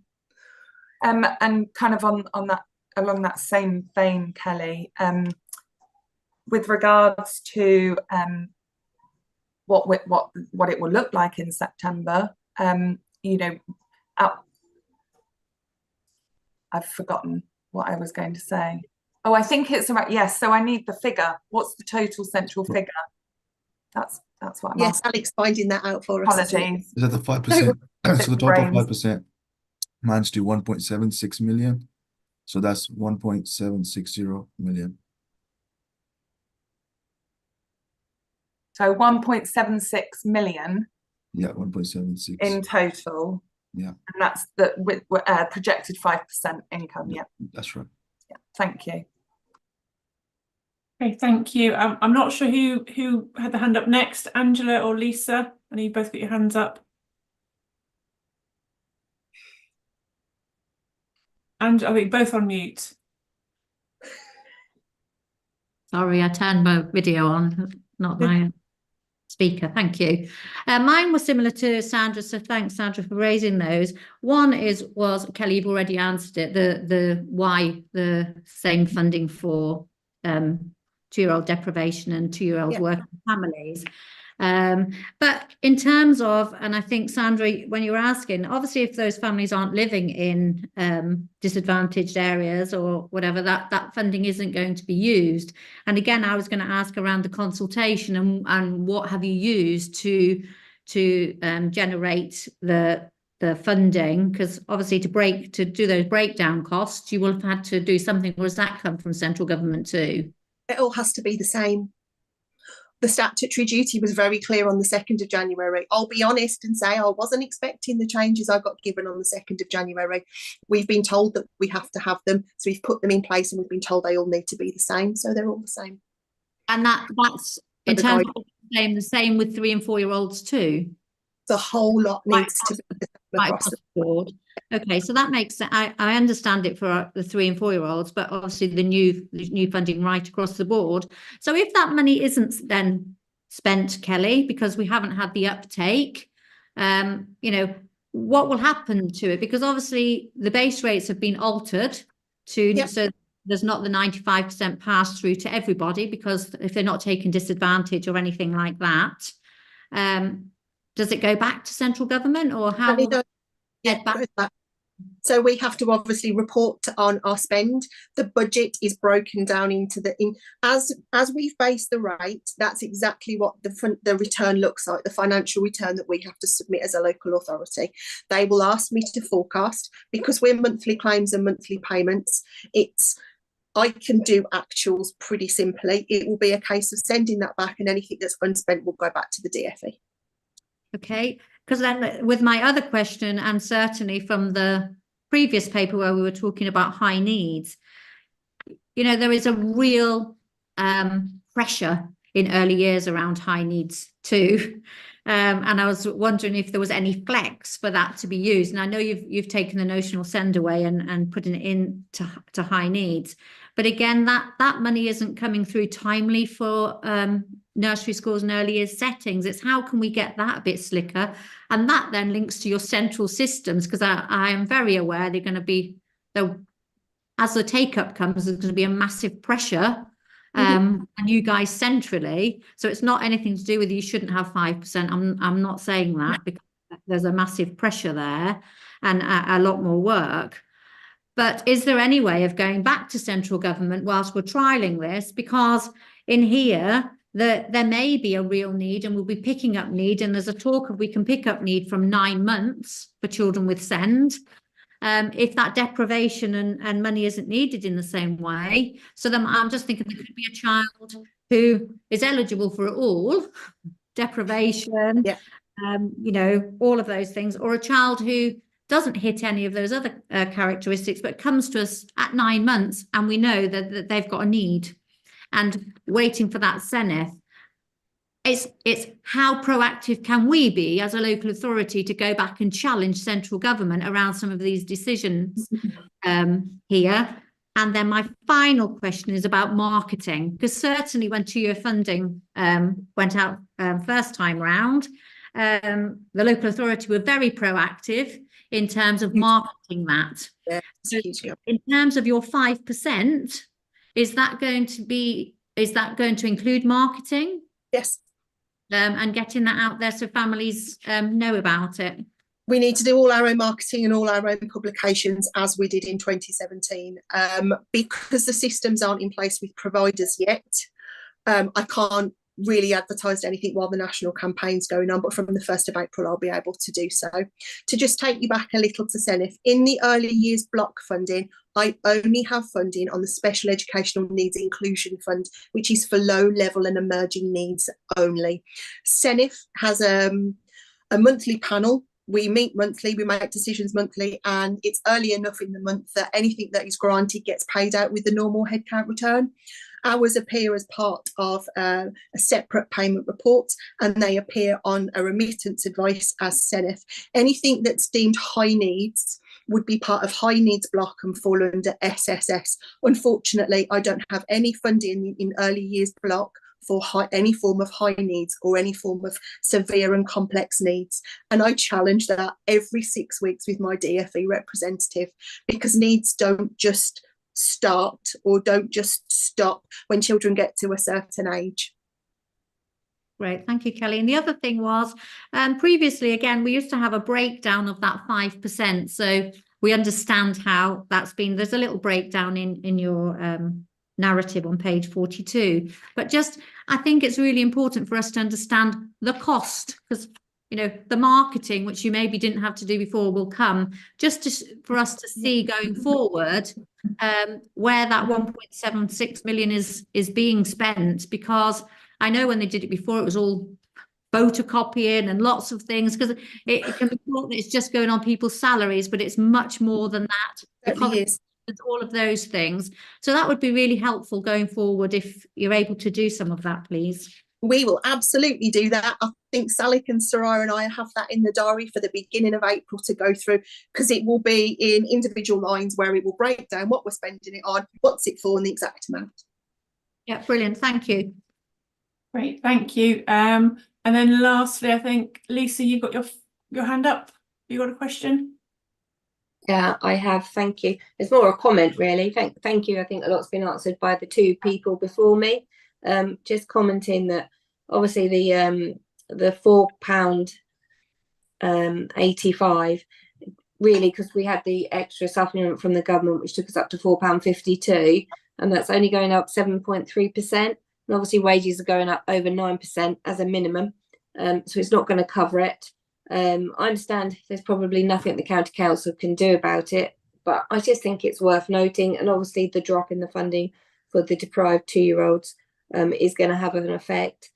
And then also to ask, with this pupil premium that's coming in, would it be something that we as settings can set, or do we have to wait for the headcount? Because sometimes I feel that maybe there's a bit of a delay there. I'm sorry, Lisa, I missed that last part. Could you please repeat? Yeah, sure. With the pupil premium, is this Yes. something that settings can check themselves, or do we have to wait for the head count? No, it's done as part of the head count return that you submit. The second tab that's got parent and carer details in it, it's those parent and carer details that are checked behind. I say behind the scenes, it's not with me behind the scenes, it's with the Department for Work and Pensions. And that gives me an answer every month when I do your generation and authorisation of your payments, whether it's I know whether it's a yes and I know whether it's a no. I don't know anything else about them, unfortunately. I don't get to see the data. I wish I did. Yeah, and finally, just about recruitment.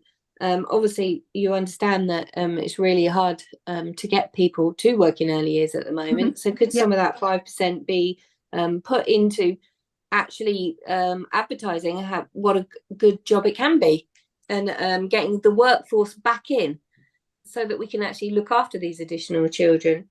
Is that a possibility? There's to promote early years. There's going to be a national campaign. I read it this morning. There's going to be a national campaign at DFE level where they're campaigning and discussing recruitment and retention and getting people into the workforce. Can I just add, Lisa, you mentioned that there was a drop in disadvantaged funding. There isn't a drop in the funding. It's an increase. Oh, no, I didn't mean that. I mean the disadvantaged 2-year-olds, the fact that their funding is going from £7.62 to £6.86, but you have explained why you have to do that, and you've got no choice because you've got to allow for other things, haven't you? No, the disadvantaged 2-year-old rate was £5.75 and now it's £6.86. It's an increase of £1.11. With the supplement that the government gave us in September, it went up to £7.62. So that's from September. That's what I'm talking about. The supplement was just a one-off, unfortunately. It was just September to the end of March. I know the government put it in because I think they realised how hard it was for nurseries. So I think because of the increase in wages as well, and hence, you know, we need it to carry on, really. We need those good rates in, don't we? But I know you're doing the best you can. Can I just add, sorry, just from a point of view with the census, you know, for example, with myself, I've had quite a few children join. I don't know if they're going to get pupil premium, so I can't put that on the census. But they could get it. They could be getting it, and yet I wouldn't be able to put it on there. And I don't know if that will affect how much money you're getting in coming years. Do you know what I mean? Yeah, don't you worry. I have a month's worth of admin monitoring behind the scenes. So we'll be looking at children that we may have missed between January and February head counts and make sure we haven't missed anybody. Yeah, I was just thinking of the census really, but yeah.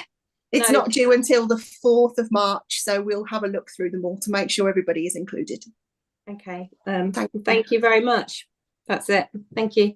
Okay, thanks, Lisa. I think, Sandra, you got another question or comment? Yeah, just very quickly, I wondered if, you know, understanding that the early years block is part of the DSG. That's right. Are we, do we feel like we are confident around the early years provision changes? So the move to taking 9 months plus, is that going to potentially have a detrimental impact on the overall DSG for the local authority? Because we see early years, you know, often we're taking from early years and topping up here and there when it comes to special needs, and we know that there's no more additional funding coming in for special needs. So whilst we're going to now be entertaining or educating and taking care of potentially more children, those needs are going to exist, let's say 10% an average, and then maybe 3% with significant or disability needs. And I know that there are little pots of money within that, but I suppose, have we looked at it with regards to kind of what we already know early years draws from DSG? Is that going to impact going forward? So early years blocks ring fenced. Nothing can go out of early years block. It has to stay with us, but that does mean if it's not spent because we don't have the children, it has to go back to the DFE. If you're referring to SSS and their involvement with little children, Neil, you might be able to assist with this one. What is the answer to that, please? Sorry, find the right button. I'm fine there. Well, the DSG, as Kelly says, is ring fenced around early years, and the other parts we've set out how we're going to spend those. So any impact beyond that will add to the pressure that we're managing. So we have to be careful about these knock-on pressures, and I think particularly around early years, like Kelly, this hasn't panned out this year how I thought it was going to pan out and what I expected that to look like. So we are going to have to manage that really carefully and come back to you with more details about how that works, because you understand how fragile the overall DSG is within within Northants, which is not the computer over. Yoki's got a hand up and maybe able to comment more from a finance perspective. That's helpful. You're on mute, Yoki. Sorry. Sandra, the high needs block is actually from 0 to 24-year-olds.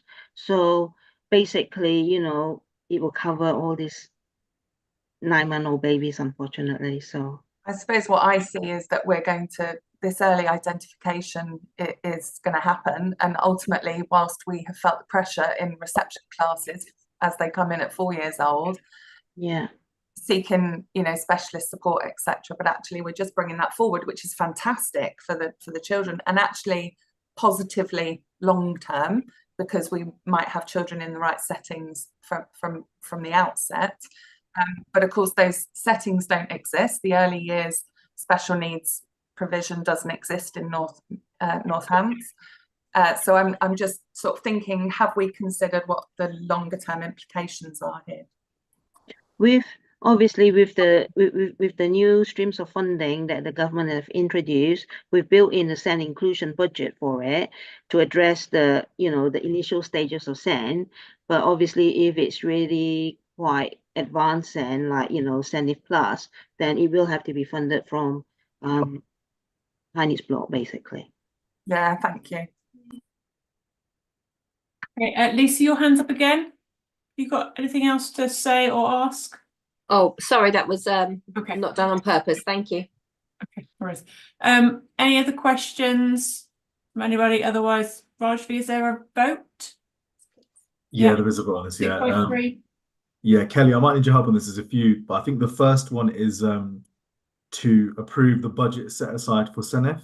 Is that correct? No, I've got approve the rates Okay, right. and Yeah, the okay. 5%. Perfect. Okay, yeah. So the first vote is to approve for 5% to be essentially retained by the local authority. Could I please see those in favour of that?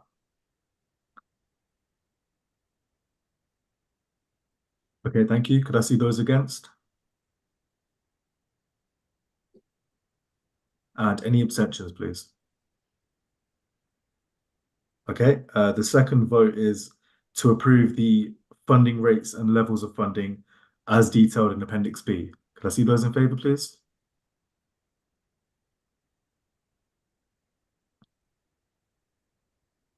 Okay, those against? And any abstentions? Okay, there's one. And the final vote is to approve the maintained nursery school supplement to be split on participation basis as detailed in Appendix C. Could I see those in favour, please?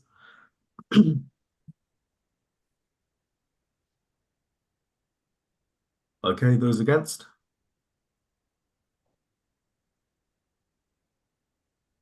And any abstentions, please? Perfect, thank you very much.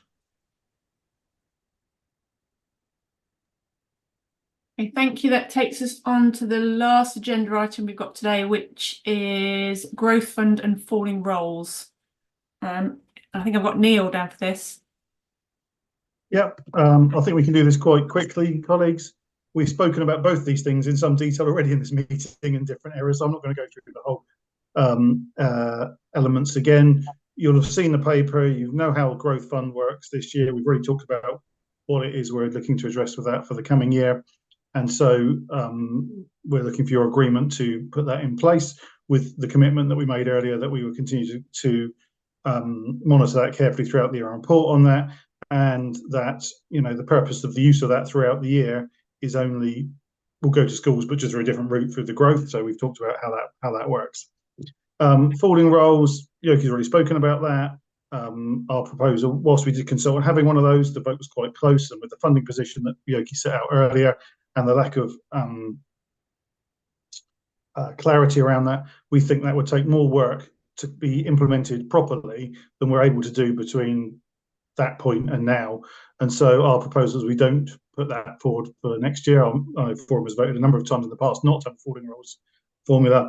Our proposal is we don't have a falling roles formula for next year, but again, we do some work next year and have another look at that when there's greater detail going forward. So I think those are the two things that we need agreement on. As I say, we've been through quite a lot of that in detail before, so I don't propose to go over it again. And we're just looking for approval of the situation as we've set out prior in this meeting. Yoki, is there anything you'd like to add? Sorry, you're on mute. You're on mute, Yoki. Sorry, no, I don't have anything further to add. It's just that it's growth fund that needs to be approved because obviously that goes into the APT. Yeah, absolutely. So the approval is for the growth fund as it is set out there, and we've discussed. And we're not going to have a falling roles fund. So we don't need agreement on that. So that'd be really helpful. So if there are no other questions, Raj, I think it's over to you.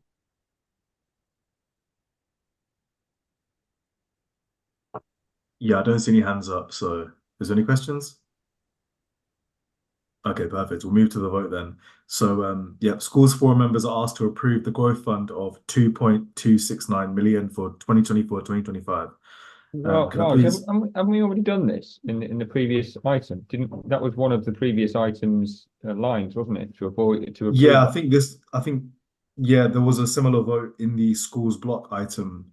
So Raj, sorry, Rob. My understanding is this is a vote on the formula by which we send it out, not the total.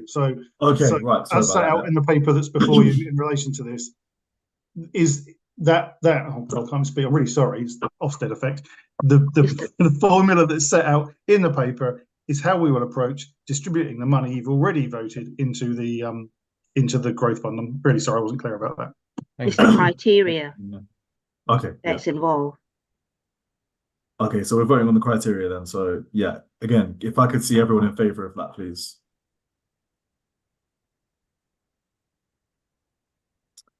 Okay, thank you very much. And those against?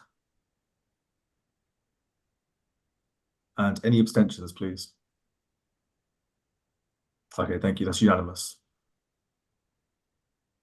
Okay, good. That's our last item. I think it just takes us on to any other business for today. Anybody? Can I just say one thing very briefly, if that's all right? Sorry, I can't put my hand up. I just wanted to reassure Schools Forum that as part of our presentation to Ofsted, we are being very clear about the financial the difficult decisions that have been having difficulty today are having to be made here and more generally, and the deficit that's occurring. So from a Schools Forum perspective, I just want you to be reassured that that is part of the context that we're setting out to Ofsted in assessing our SEND services, and they will produce the report with that as part of the evidence. So I just wanted to reassure you that that's being included.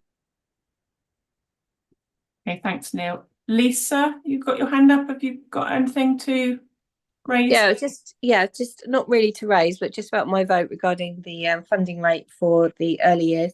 I didn't agree or disagree, but I did abstain, mainly because whilst I know the council's doing their best, it's really at government level. I don't feel like I can support the rate, if you know what I mean. But I know the government, I know the council are doing their best. So I just wanted to state that. Thank you. Thanks, Lisa.